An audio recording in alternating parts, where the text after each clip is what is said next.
welcome and good morning to everything that Nicola's just said. I'm Rachel Skinner. I'm an Exec Director at WSP. I, as you just heard, chair the Interchange Steering Group, but perhaps more relevant for today, I'm also the chair of the DfT's external panel for its capital review, as well as a past president of the ICE. So, to kind of kick us off into this year's Interchange conference, as always, you know, so many of you have been here over the years.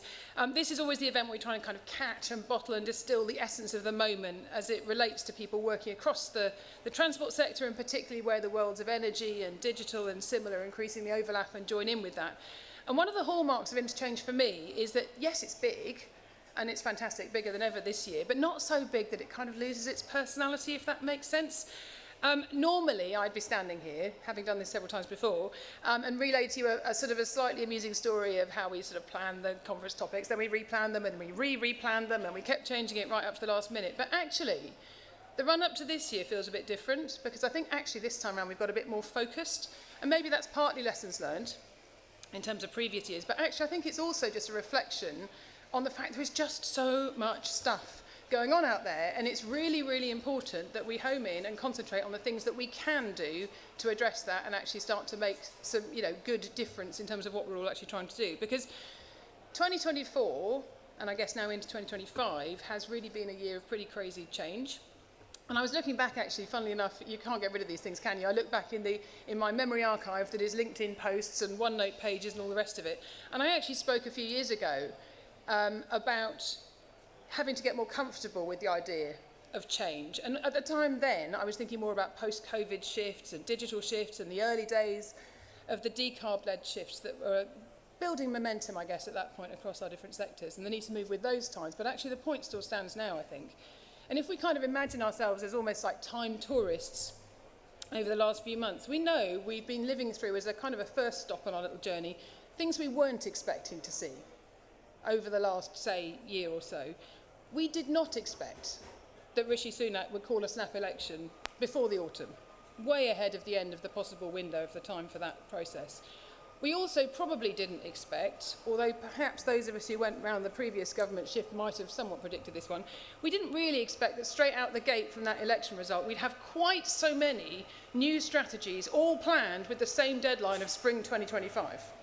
And I guess the good news here is that the spring is proving to be a somewhat elastic and lengthy season in political terms, which is all good.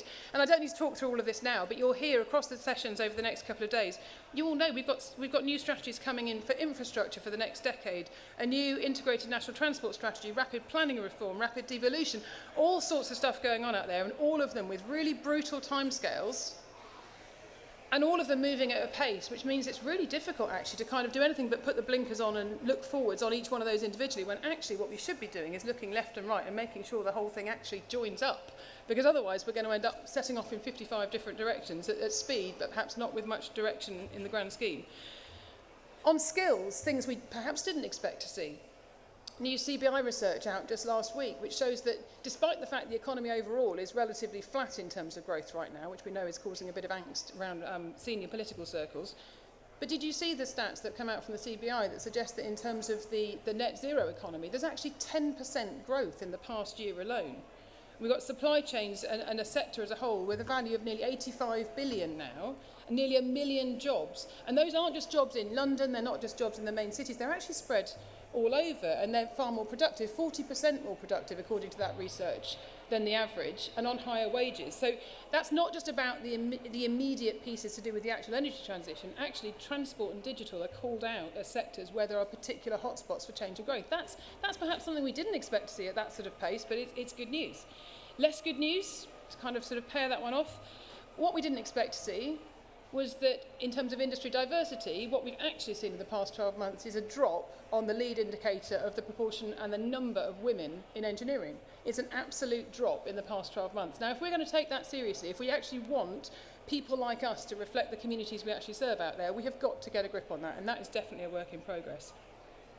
I guess coming on to things we did anticipate, We knew we'd see the continuation of the cost of living crisis. We know that is affecting those least able to afford it the most. That is something we absolutely have to get a grip on in terms of that social and societal equity and the fact that that gap is showing no real signs of narrowing.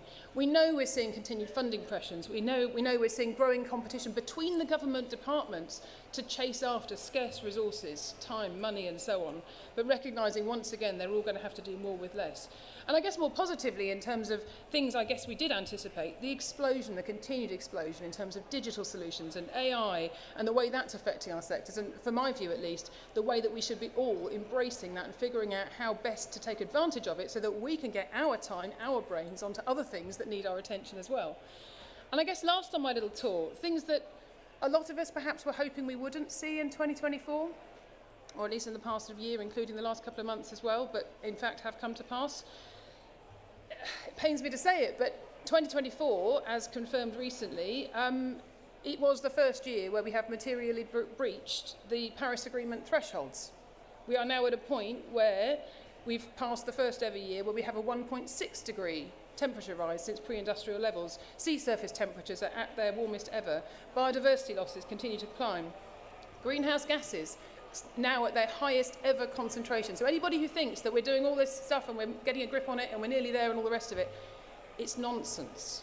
It's nonsense. We are actually still on an upward trajectory of all that side of things. So for the avoidance of doubt, the last 4 years have been the warmest 4 ever since modern records began. So that's positions 1, 2, 3 and 4 in the hit parade of warmest years ever. That is not a good thing. If anybody, and Paul, Andrew, forgive me, if anybody doesn't believe what I'm saying and doesn't sort of get the importance of that, maybe just take half an hour today, take yourself away from the conference, go and log into a free online climate training course and actually understand what that really means in terms of the reality of all of our jobs going forward, and not just transport but all of its related sectors and what we actually need to do. And of course the other thing that I guess in the grand scheme of things we were hoping not to see is some really disturbing posturing out there on the international political stage. It's distracting us, it's taking funding away. We've seen all the defence news that's been coming through over the last handful of days. I'm sure I'm not alone in almost sort of, logging into things, listening to things, reading things from day to day and just wondering what on earth we're actually going to find out about today and which sources we should be looking at and that kind of thing in order to really understand and confirm what's actually going on. And I guess all of that just brings me around to thinking about just how overwhelming that can feel and how we could just use that as an excuse to say, well, let's just stop then. What difference can any one of us actually make? But at that point, I hope you're all with me and actually saying, no, that's not the right response at all. Because here we are, a bunch of transport and digital and energy professionals and wider built environment friends. We know what we're here for. We're here to make a difference in our communities and in our places and in the natural world around us and to leave things, I guess, a little better than the way we actually found them. And we know that we're trying to do more of the right things. We know that none of us come to work to do a bad job any day, at least I hope none of us do.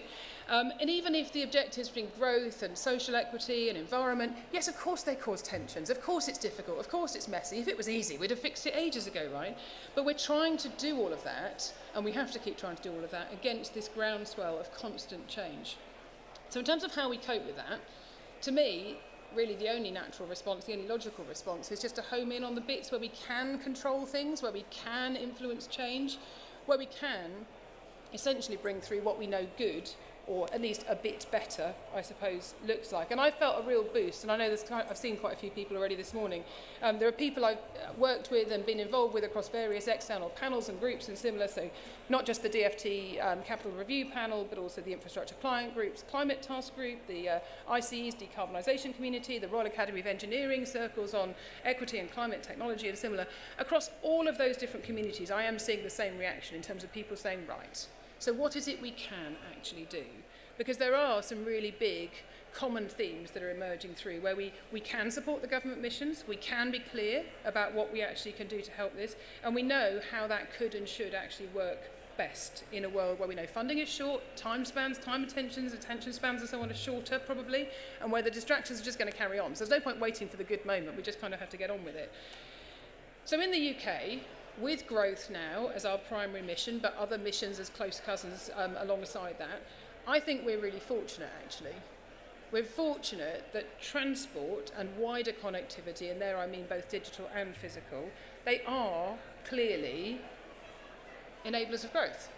And actually we don't find much argument with that when we say it out loud and we're sort of proud about it and so on. But the critical point really is that we're not just after any old growth. What we want is good growth. So if it's growth that's conflicting with the underlying decarb agenda, it's not good growth. If it's growth that's widening social inequalities and widening inequity, not good growth. If it's adding to climate resilience risk and costs for the future, if we're just banking up a problem that we haven't yet dealt with, not good growth. And you get the idea, and there will be trade-offs, of course there will be trade-offs, but fiddling and sort of threading the needle and the way our path through that is the key thing that I think we really need to get much more right. So in terms of those themes in common, I thought it might be helpful to kind of land very briefly on the thought that if we had £1 to invest, and just to be clear, I'm hopeful that the DfT's capital review process will leave it with more than £1 to invest in the grand scheme of things, and also bring in private investment and so on. But if we had just £1 to invest, because we can all kind of get our heads around that, where would we put those pennies in order to best control and influence actually what happens next? And you can guess that the place I'm going to start on some of that is around the fundamental kind of non-negotiable, in my head at least, building blocks around the climate outcomes. So the climate resilience challenge, this is about looking after our existing, very mature, we're fortunate actually, transport networks in this country, looking after the places and the systems that we actually already have and recognising that the weak points in those systems will be where they fail. And this isn't about just sort of setting an arbitrary target and saying, well, that's good enough. It's actually about understanding what those systems and networks in the transport and mobility and connectivity and accessibility and so on sort of domain will actually have to cope with, and making sure that they are in fact ready for that reality. And without that, we have a drag, and a growing drag on the economy that will result.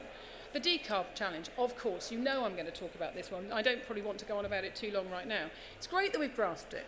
Brilliant. Look at how far we have actually come in the last 5 years. It's absolutely phenomenal. But are we really across it in terms of really understanding whole life carbon and wider greenhouse gas effects? Are we really on it in terms of managing that and measuring it and reducing it down as fast as possible?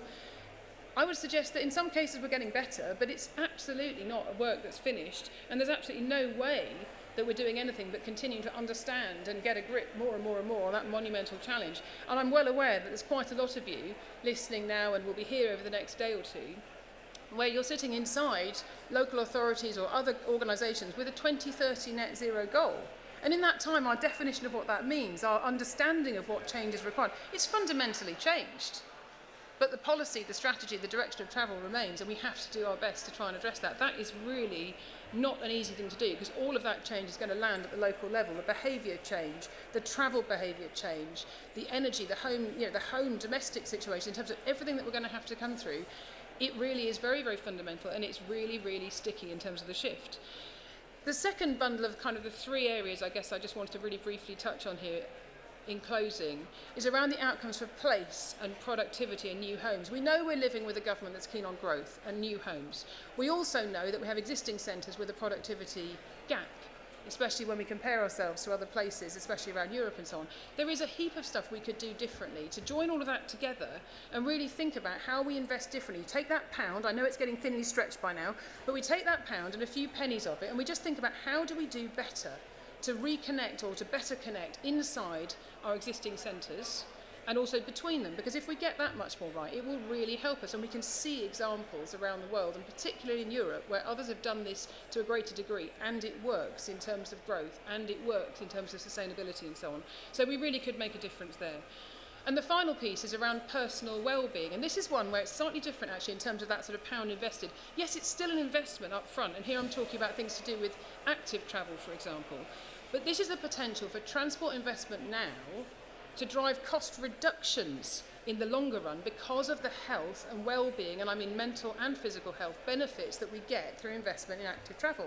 There's a growing body of evidence that shows that investment here not only helps with the transport objectives, but also helps with the wider societal objectives. If we get that a bit more right, we might actually find there's a bit more funding to play with going forward, or a bit less competition, because some of the other parts of society might require a little bit less in terms of what they're going to need long run. I know that might sound really aspirational, but if we don't try, it certainly won't happen, that's for sure. So I'm out of time, but in closing, I guess I just wanted to land a point that there is a massive amount that all of us can do in terms of what we can control, what we can influence and so on. And I think if we put that pound to best use in terms of what we do going forward, we really could actually stand back and be really proud of how much change we've managed to make despite all of this uncertainty, despite all of this change. None of us are going to have all the resources we need. We're never going to have as much money as we'd like. We're never going to have all the different things that make it perfect. But at least if we can get ourselves moving in the right direction, in a more cohesive, coordinated direction around some of those points I've mentioned, it does feel like we could actually make much, much more of a difference. So on that, I'm going to finish, not least because I'm well aware that I'm keeping you from a very rare trio of mayors. I was finding myself, I was wondering what the collective noun is for a group of mayors, but I couldn't find any nice ones, so I thought I'd leave that. Anyway, I'm going to wrap up my thoughts for the day just by saying thank you to all of you for making the time to come. Thank you to the steering group. Thank you for everybody who's contributing to our programme over the next couple of days. Thank you to our sponsors, and of course, thank you to Paul and to Andrew for all of their tireless hard work to bring us together year after year after year. So have a fantastic couple of days, absorb some new content, meet some new people, find some old friends. Thank you very much.